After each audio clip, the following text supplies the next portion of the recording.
नमस्कार मंडळी, लक्ष्मीच्या पावलांनी या मालिकेच्या पुढील काही भागांमध्ये आपल्याला एक जबरदस्त ट्विस्ट बघायला मिळणार आहे. आणि तो ट्विस्ट असा आहे की राहुलच्या प्रेमासाठी नैना ही आत्महत्या करणार आहे. घरी जेव्हा नैनाच्या लग्नाची बोलणी सुरू असते त्यावेळी नैना ही राहुलसोबत एका फॅशन शोमध्ये असते आणि तो फॅशन शो राहुलने अरेंज केलेला असतो. त्यामध्ये राहुलने मुद्दाम तिला गेस्ट म्हणून बोलवलेलं असतं आणि त्यासाठी ती तिचा बघण्याचा कार्यक्रम डावलून राहुलसोबत तिथं चीफ गेस्ट म्हणून जाते.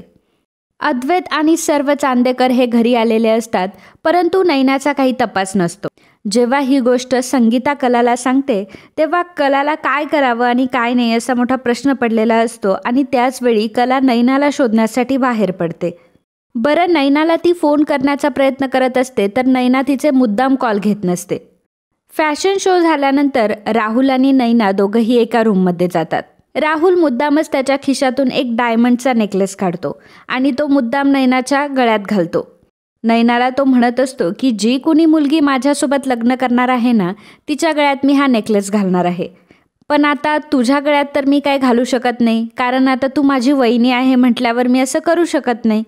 पण जी कोणी माझी ड्रीम गर्ल असेल तिच्या गळ्यात मी हा नेकलेस घालणार आहे. तर नैनाला असं वाटत असतं की मी का त्या अद्वैतला हो बोलले. हा राहुल एवढा चांगला आहे, याच्या हातामध्ये सगळा बिझनेस आहे, याचं स्टँडर्ड किती हाय आहे. नाहीतर तो अद्वैत जेव्हा भेटेल तेव्हा फक्त आणि फक्त तो बिझनेसच्याच गप्पा करत असतो.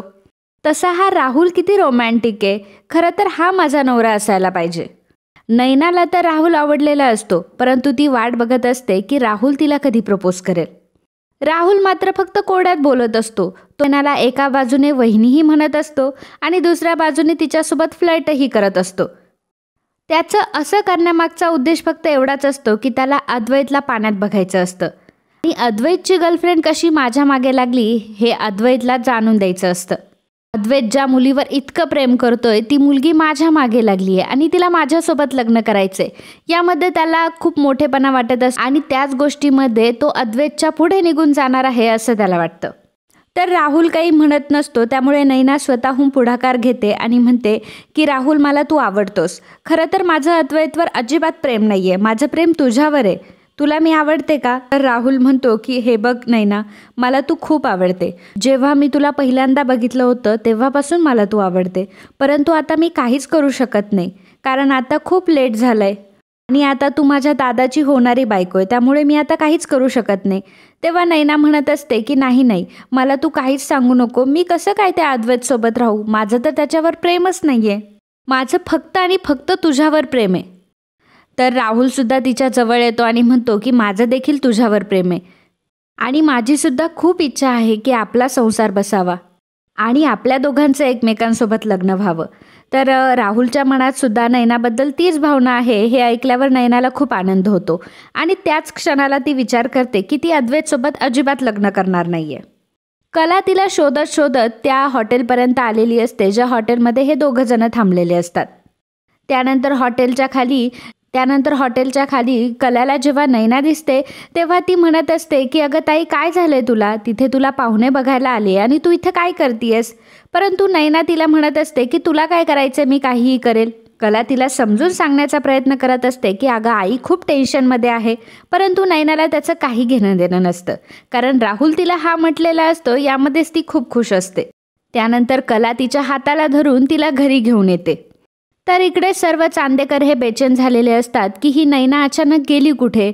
तर अद्वैतची आई म्हणजे सरोज हिला अपमान झाल्यासारखं वाटत असतं आणि ती संगीताला तसं बोलूनही दाखवते की तुम्ही आम्हाला फक्त इथे अपमान करण्यासाठी बोलवलं आहेत का? आम्हाला अजूनही भरपूर कामं आहेत, आम्ही फक्त याच कामासाठी इथं आलो नाही आहे. आणि तुमची नैना कुठे? आम्ही केव्हाची तिची वाट बघतोय. संगीता त्यांना थांबवण्याचा प्रयत्न करत असते. त्यांना म्हणत असते की माझी नैना कधीच असं वागत नाही, कदाचित कुठल्या तरी प्रॉब्लेममध्ये फसली असेल.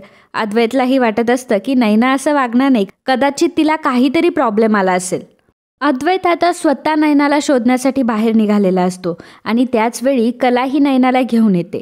तर कला आणि नैना ह्या सोबत असतात ते बघून अद्वैतचं डोकं सरकतं. अद्वैत म्हणत असतो की तू इथे काय करतीयस आणि तू ह्यांच्यासोबत काय करतीयस? तेव्हा कला काहीही बोलत नाही, कारण कला जर काही बोलली तर तिच्या बहिणीचं लग्न मोडेल अशी तिला भीती वाटत असते. त्यानंतर सर्वजण त्यांचा आरडाओरडा ऐकून बाहेर येतात. संगीताच्या आणि बाबांच्या तोंडावर अद्वैत कलाला वाटेल ते बोलत असतो. तो म्हणत असतो की तू जिथे जाते तिथे फक्त प्रॉब्लेमच क्रिएट करते. मला माहीत नाही की माझं आणि तुझं मागच्या जन्मातलं नक्की काय वैर आहे. तू मला का त्रास देतीये आणि मला माहिती आहे की नैना आज उशिरा आली यामागे सुद्धा तुझाच हात आहे. आणि तू इथे काय करतीयेस? तुझा इथं काय संबंध येण्याचा? बाबांना मात्र अद्वैतचं ते बोलणं अजिबात सहन होत नसतं. बाबा कलाची बाजू घेणारच, परंतु संगीता त्यांचा हात धरते आणि म्हणते की तुम्ही काहीही बोलू नका.